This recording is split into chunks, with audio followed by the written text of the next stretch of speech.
Love in the Sky, Chapter 3. Safe Company. The hotel never really slept. Even at 2 in the morning, the lobby had a pulse. Outside, Tokyo wore its neon like jewelry, light smeared thin by a drizzle that refused to turn into real rain. It was one of those nights that made me feel like the city and I were on the same rhythm. Awake for no good reason, humming with thoughts that had nowhere to go. I didn't belong in the lobby at that hour. Not in Jamie's hoodie, with the thumbhole stretched out from anxious hands, and my hair knotted up any which way because I couldn't stand the feeling of it on my neck, or with the emptiness of our room still clinging to me like cold smoke. But upstairs was worse. It was the blue glow of his laptop, the cursor blinking like a tiny metronome, counting out the seconds I wasn't seen. So I fled. Again. I took the chair furthest from the desk, the one tucked half behind the column, so it felt like a hiding place. I tried to breathe like a person whose life wasn't falling apart in quiet ways. The doors whispered open. Abel walked in. He had a way of moving like he knew exactly where his center of gravity was. His hoodie draped clean over broad shoulders, hands loose at his sides, stride unhurried. He spoke to the night clerk in careful Japanese, the kind that comes from respect and the notes app, and the clerk's whole face changed in that subtle way kindness does when it's been considered first. Then Abel turned, scanning the lobby as if he could feel me watching him. His eyes found mine like they had an address. "Can't sleep either?" he asked, voice low. "Sleep sanded." "Not even pretending," I said. "You?" He lifted a shoulder. "I stopped pretending years ago." His mouth tipped. "Hotel bar?" I should have said no, but I stood up before my brain could even process that going with him might not have been too smart of a decision. The bartender didn't ask what we wanted. She poured 2 cognacs like she'd read the night before it started. We sat side by side at the corner of the bar, as outside, the glass made the city look like a movie. It's funny how we're both from LA, but we met here of all places, I say. His smile was a brief thing, private. Figures. We had to fly all the way here to meet on purpose. On purpose, I echoed, checking if the word fit. It did. He glanced at the glass, not at me. Sometimes the quiet back home gets too loud.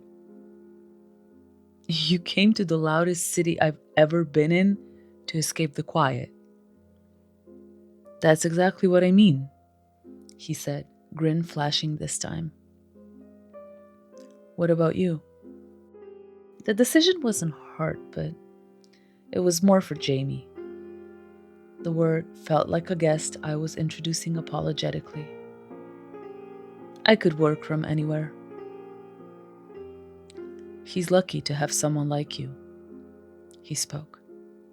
Yeah, maybe tell him that, I said. The sentence surprised both of us. Anytime, he said, and I only grinned at his answer. It was sweet. I took a sip. The cognac was better than hotel cognac needed to be, and it unfurled a little warmth where I kept the cold. What's your hazard? I changed the subject. Listening to everything, he said without hesitation, even when I don't want to. The ice in this glass, the hum in the lights, that fucking vent that's out of sync by a hair. His head tilted towards the ceiling. Drives me insane. Maybe it's trying to talk to you, I said. Then it should buy me a drink first, he said, and I smiled before I could help it.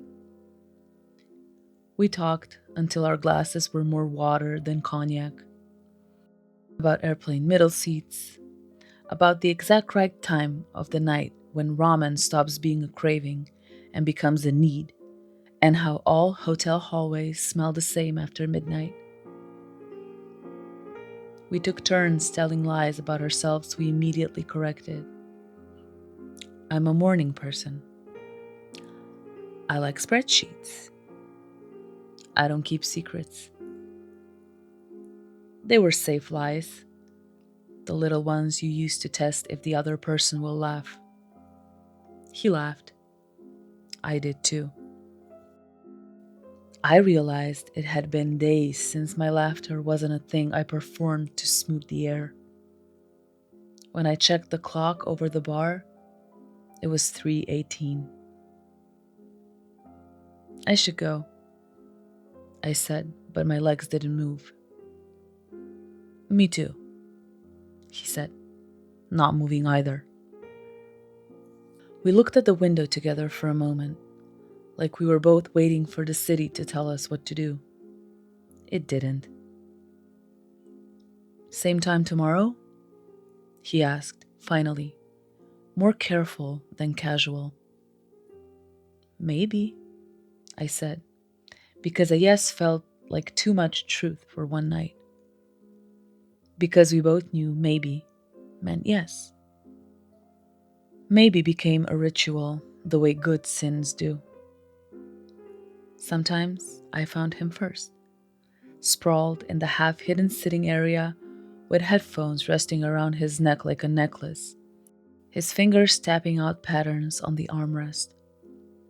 Sometimes he found me, curled up in my corner with a book I wasn't actually reading, my annotator stabs untouched, because he took up all my attention without trying.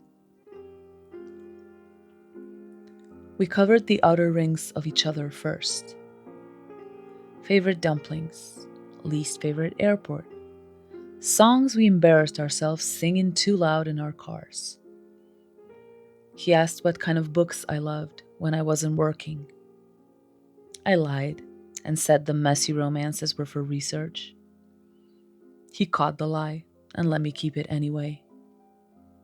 He told me he wrote better when he was lonely and then immediately said he hated that was true. I told him I was sometimes jealous of writers forgetting to make something from nothing. And he said, "You do too. You make a book from chaos." One night, we traded childhood firsts. First concert. First fight. First time we felt like our bodies belonged to us. When I was 18, I thought love was a song that never ended. Turns out it's more like an album. Some tracks skip, he told me. Some tracks never played, I said before I remembered to be guarded. He looked at me like he'd heard the part that I didn't say out loud. Then he looked away, a courtesy that felt like care. What keeps you up? I asked later, 2 drinks in, the lobby empty but for us. The future, he said. Mine. The version where I wake up and I'm a brand and not a person, and I don't remember when the swap happened. Mine is past, I said. It's where I can't point to the day I stopped being happy and say that's the day, there, circle it. It would be easier to fix it if it had a timestamp. Maybe we put a new circle down, he offered. Not for a bad day, for a day we felt honest. I wanted to tell him that the stupidly expensive bar stool, the quiet hiss of a lobby AC, the neon dripping down the windows, felt honest in a way I hadn't expected anything to feel again. I didn't. I said, maybe.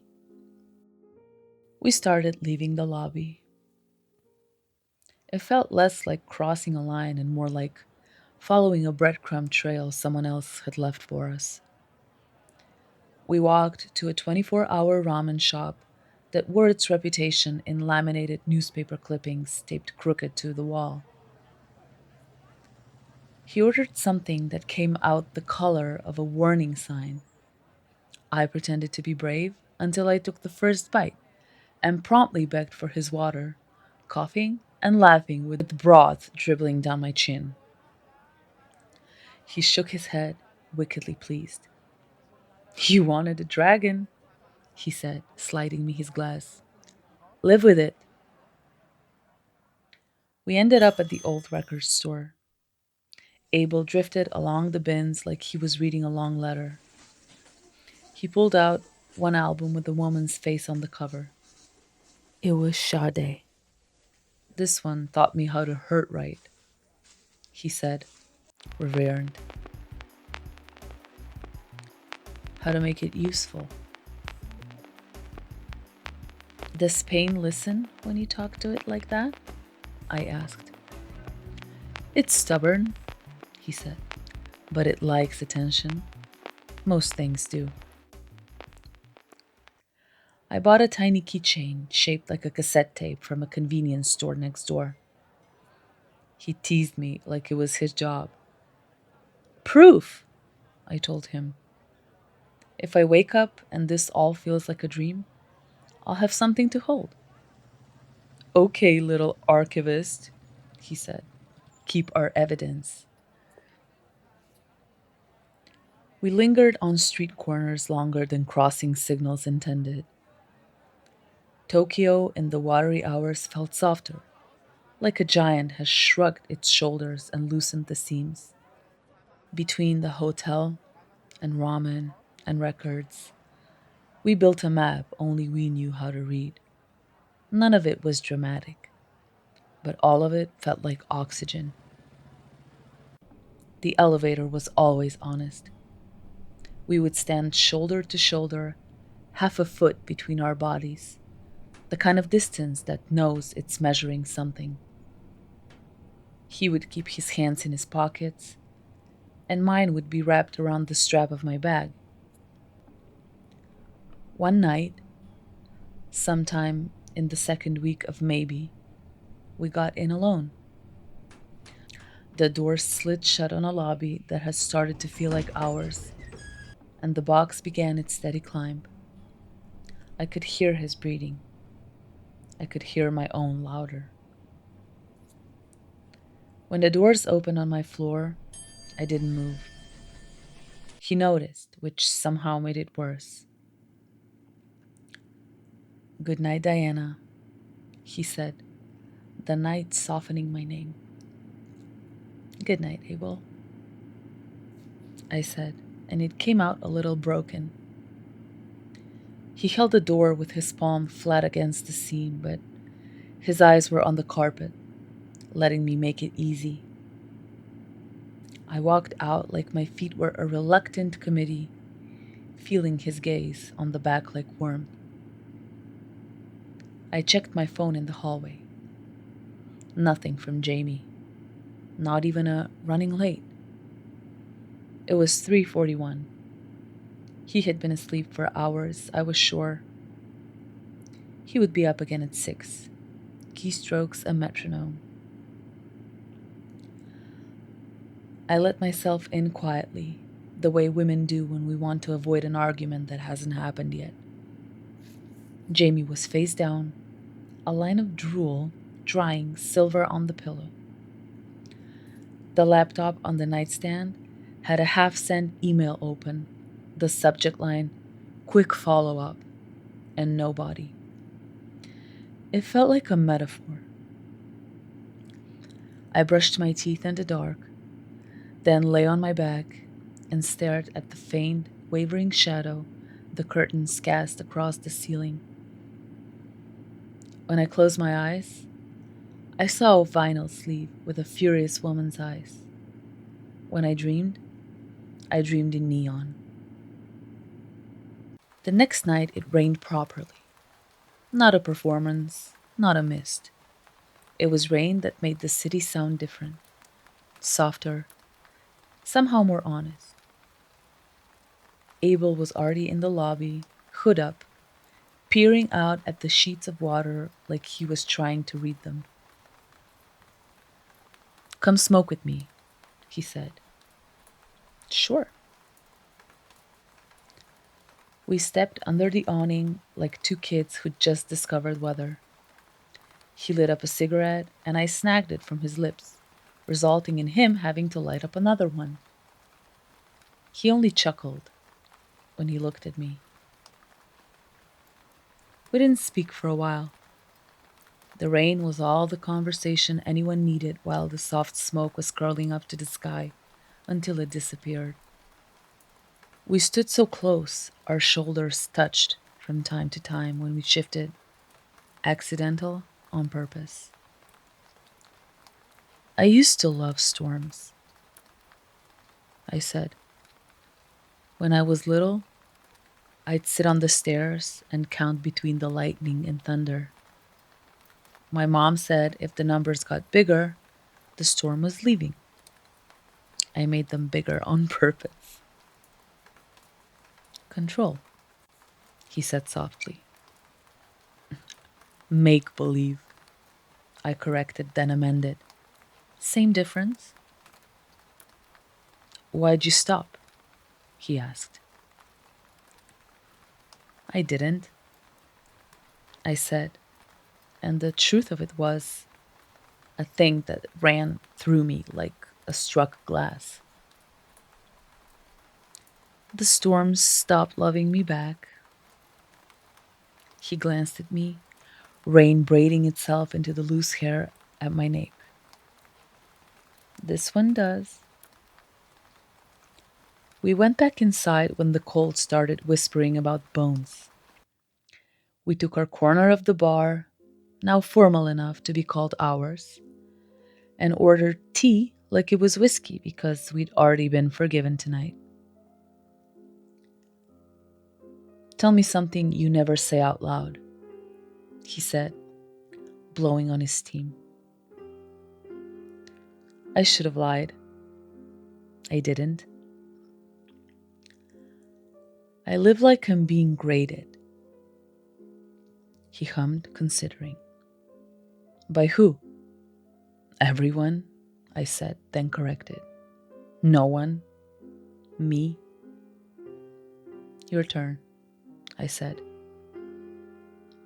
My turn, he echoed, blinking at his cup like it might help. Okay. Sometimes I feel like a vending machine. If you put in attention, a song comes out. I worry about what happens when I jam. You shake it until it works, I said. And if it doesn't, you kick it. There we go, he said, relaxing. Threaten myself with violence. That will fix my relationship with creativity.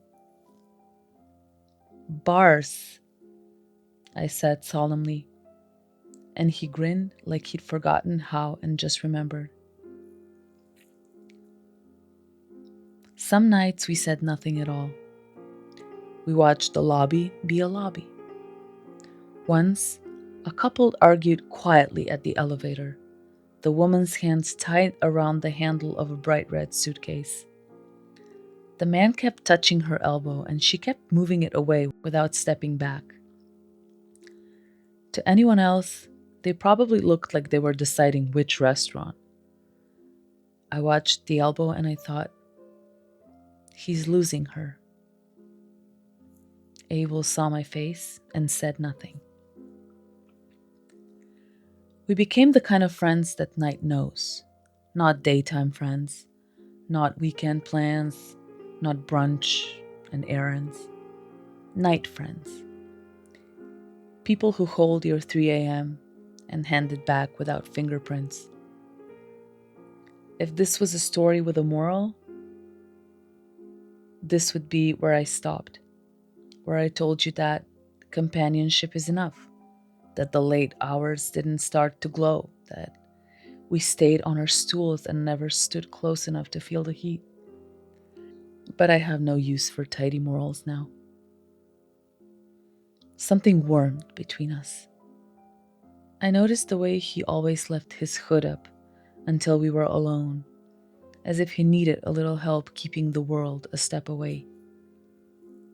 He noticed the way my fingers found my jaw when I was trying not to cry. The soft press there, an old trick I learned as a kid to redirect a flood. I noticed the tiny scar on his thumb, a crescent like he'd once picked a guitar string until it bit back. He noticed the half-moon marks my nails left in my palm when I got angry at myself for speaking a hard truth. We noticed each other. That was the whole point. 3 weeks in, the line between coincidence and choice was gone. One night, we left the hotel in the blue part of the morning and walked until the neon faded to a sincere gray. The city felt like it had taken off its makeup. We crossed the bridge and stopped in the middle, and he leaned his forearms on the railing, telling me about a studio in LA where he'd once fallen asleep under a piano. I said I once fell asleep in proofreading marks and dreamed in red. He said, "That sounds violent." I said, "It was." On the way back, he pointed to a sign for a rooftop bar we'd somehow missed the entire month. "Let's be tourists," he said. The elevator creaked us up to a space that didn't know what month it was. The city unfurled at our feet like a map singing its own names. It wasn't glamorous, and the tables were a little sticky. The heaters didn't quite reach the corner we chose, but when he handed me the blanket from the back of his chair without commentary, the night got warmer. "Do you ever think this is all a simulation?" I asked, half teasing, half serious. "Every time I'm in a hotel," he said. "Everything is too clean, and the art is too abstract. If this is a game, though, it needs better side quests." "Maybe we're the side quest," I said. "That's all I've ever wanted to be," he said, and I couldn't tell if he was joking. When I went back to the room, after mornings like that, I moved quietly.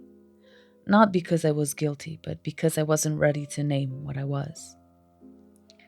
Jamie would be in his chair, bleary-eyed over a spreadsheet or a contract, or the kind of email that had 7 bullet points and no soul. He'd say, "Morning, babe," without looking up.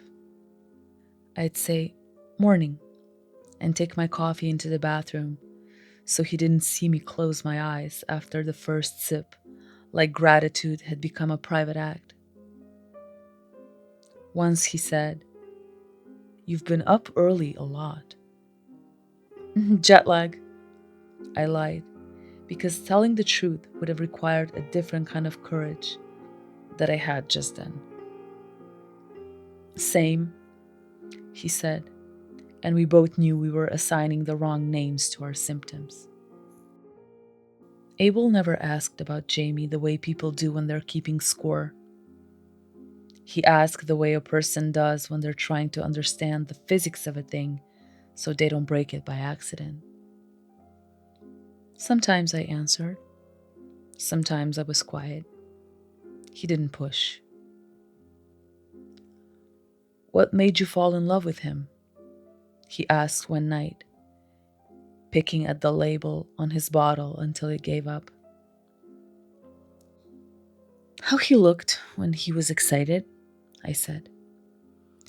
He'd move his hands like he was conducting an orchestra and look at me like I was the only person who spoke his language. I swallowed. I thought that meant he would always speak mine. What made you stay? He asked. Kindness, I said. The memory of it, anyway. It was enough to anchor me for longer than it should have. What made you lonely? He asked, the softest of the three. Becoming scenery, I said, surprised at how quickly the answer arrived. He never meant to make me into a window view. He just started looking through me. Abel nodded, like the words had weight, and he was careful with heavy things. What about you? I asked. What made you stop trying with women after that first one? He let out a slow breath. I got good at pretending connection was chemistry. It's easier. It doesn't require me to say anything I can't take back. I thought that made me safe. He huffed a laugh. Turns out, safety is boring. You can only rearrange the furniture so many times before you realize you hate the house. What made you keep your heart anyway? I asked. He tilted his head a little bewildered. I didn't know I had. We let that sit between us and promised not to touch it yet. The night before the night that everything would change, we sat in the lobby in our usual corner, drinking tea like people who had learned to stop lying to themselves about what time it was. What do you want? Abel asked. Not like a test, but like a field waiting for a seed. I want to stop waiting, I said, the words burning my tongue on their way out. For what? He asked. For permission to be hungry, I said. He nodded like he understood the language of hunger. I want to be less careful. I want to stop apologizing for the size of the life I want, and also stop demanding it arrives instantly, which is my worst habit. He smirked. Second worst. What's your first? I asked. Falling in love with the idea of what something could be instead of the thing, he said, and looked at me like he was choosing to see the thing. Same, I said and looked back. I walked to the elevator with that conversation in my pocket. The door opened onto a different version of my floor than I'd left. Same carpet, same art, same air, but tilted. I opened the door to my room with the carefulness you use when you might wake a sleeping animal that bites. Jamie was asleep, mouth open, a gentle snore I knew by heart. His phone on his chest buzzed and didn't wake him. I put my hoodie on the chair. I sat on the edge of bed and thought about the 12-year-old me who used to tie ribbons to 3 branches and make wishes the wind could carry. I felt ridiculous and holy at once. I lay down beside the man I had chosen again and again and stared at the ceiling, letting myself admit a small, simple fact that didn't make anything easier, but made it clearer. I felt more honest at 3 a.m. in a lobby with a stranger than I did at this bed at any hour. The city eventually slept. I didn't. But in the thin hour before morning, my mind finally quieted for long enough to put a sentence on the inside of my skull, one I could read whenever I needed to remember where I was and how I got there. I am not a ghost. I repeated it until my jaw relaxed. I repeated it until the words started to sound like language again and not noise. I repeated it until I believed it. I dreamed I was in the lobby again, only this time the lights were off and the windows were open, and the rain came in without ruining anything. Abel sat 2 stools away, and the bartender slid me a glass of water with a lemon slice that looked like a small sun. "On the house," she said, and meant, "Welcome home." I woke before my alarm with the quiet joy of that lemon still bright in my mouth. Outside, the city was already putting on its face for daytime. Inside, I lay there, staring at the ceiling, hearing Jamie's soft snore, and realized the day would be a long one, and the night after it would be longer. I got up anyway. I made coffee in the room kettle, even though it tasted like nostalgia and copper. I opened my laptop and wrote down the sentence before it could dissolve back into a feeling. I am not a ghost. It wasn't the first line of anything yet. It was a promise. I kept it folded in my pocket the way a kid keeps a good stone. I took it with me everywhere I went that day, and into the night after it, and into the lobby where the bar knew our drinks and the night clerk knew our names, and the city, that loud, blessed, sleepless city, knew exactly how to keep secrets until they were ready to tell themselves.